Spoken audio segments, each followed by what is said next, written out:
in the face! Thank you. Hello and welcome to Hey, Not the Face with your host, John Nash, and your producer, me, Steffi Haynes. And today we are going to talk about the new developments in the UFC antitrust case. Yes, there are new developments, big ones as well. But first, I want to ask John how he's doing, and I want to ask him what he thinks of Conor McGregor officially pulling out of UFC 303 after basically all the fans and media and everybody in the entire space being in limbo for like the last 10, 12 days. Well, first I want to apologize for any bad audio because I'm stuck in a position because Isla has saw fit to make a pillow out of me. And so my options of body movement close to the mic are limited suddenly. But anyways, color me shocked that Conor McGregor had to drop out. just floored that. No, I mean, I'm not surprised. It was a little weird how it unfolded. It's also weird how we had constant updates that something, he might fight, he might not, but there's so little details in those updates. Mm-hmm. So that was, to me, it seems somewhat obvious. Now, I had hoped, and maybe there's truth to this, maybe he did try this. I had hoped because of how much the tickets were priced at and how big the gate was going to be that he was actually holding out for a piece of the gate. Now, maybe he did or not based on his injury. I hope he did, but I have no evidence of that. But we do know he has an injury and had to drop out. But I found it fascinating that he dropped out of the press conference. He had an injury, and it was like over a week later, we finally got the announcement that he's not going to fight. Right. And to me, it seems pretty obvious what happened is they were scrambling. They wanted to not hide the fact, but not come out officially with the announcement he's off the card. They wanted to pretend he was going to be on it because they didn't want a mass number of people asking for a refund, which you get the right to do if the main event changes.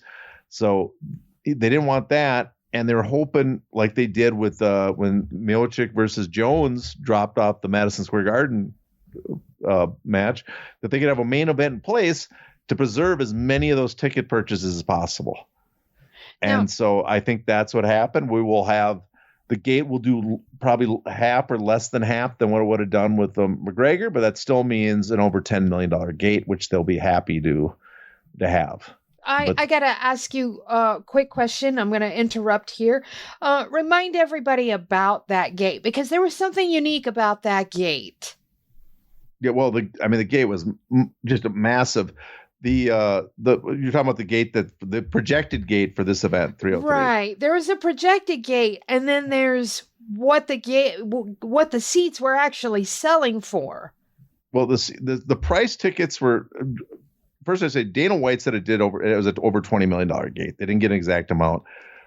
Fred Garvin on Twitter, who's done this before, went through the ticket prices that offered, total up the sections for each ticket price, or the rows, and compiled. And the place was priced, if they'd sold all the tickets, and it looked like a vast majority were sold, was priced for almost $40 million, just under $40 million, like a $39 million gate if they'd sold all the tickets at the price listed. So that's a huge difference. Now, he has a theory that the UFC's kind of not fully reporting what the gates are because they don't want fighters to have leverage. I don't know if that's true. I think part of it might be and that's based on the fact that the ticket structure for UFC 300 was set for an over $20 million gate for around $23 million. And it was basically sold out, and they announced a gate of about 16 million, I believe the final gate was. Yep. So much lower. Now, why is there such a discrepancy? And his theory is the UFC doesn't want to announce it because they don't want some fighters knowing how much the tickets are so they could ask for more. My theory instead is I think for UFC 300, they issued tons of comps. Not because it wasn't selling, but they have, a lot of it's in their interest to have a lot of celebrities at these events because it drives up the price for tickets for other people that want to go and hang out with celebrities, and it's a promotional tool for future events. So that's my theory, but we don't know why the discrepancy was there. It could just be the dynamic pricing comes in lower sometimes, but whatever it is, the gate was set to be monstrous for the highest gate by far. for a UFC event.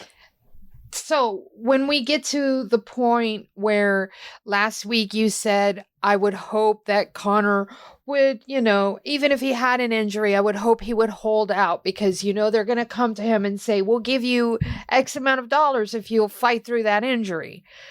And, you had said something along the lines of, he could just say, hey, I can't make it to the fight. And I thought about that all weekend. And I thought, with the gate being so high that maybe he did try it and maybe they weren't willing to budge. Do you think? It's possible. It's possible. We don't know for sure. It's behind the scenes.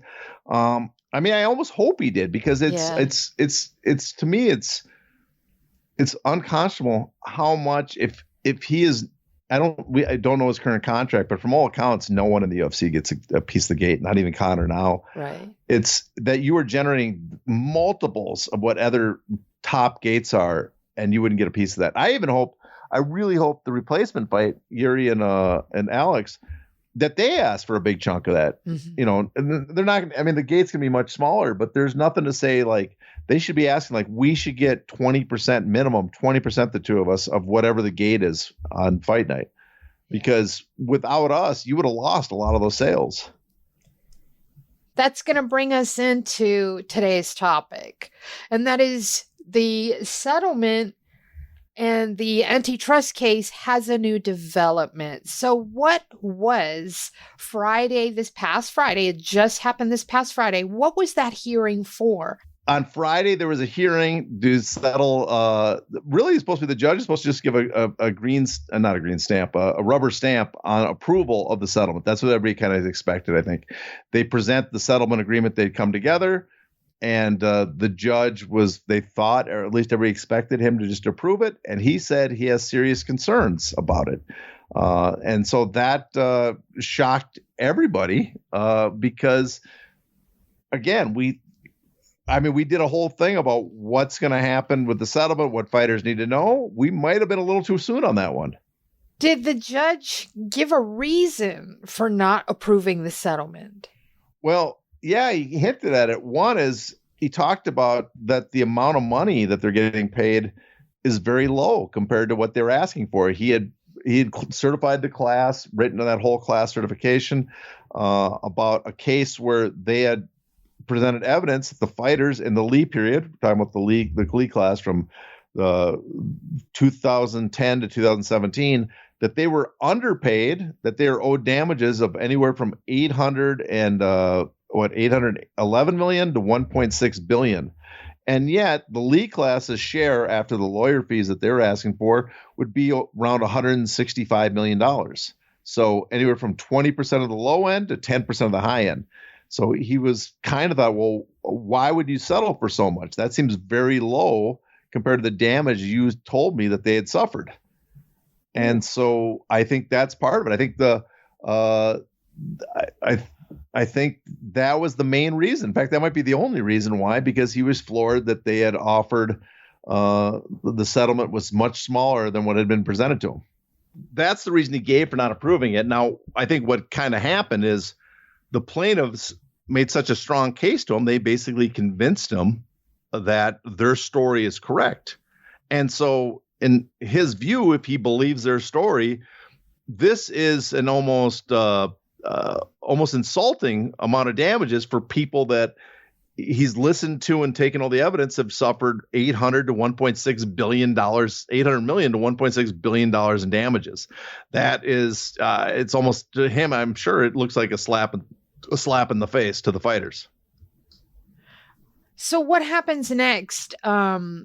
Is it possible this thing goes to trial? To access the bonus content of this episode, you must be a paid subscriber. To do that, go to heynottheface.substack.com and subscribe today.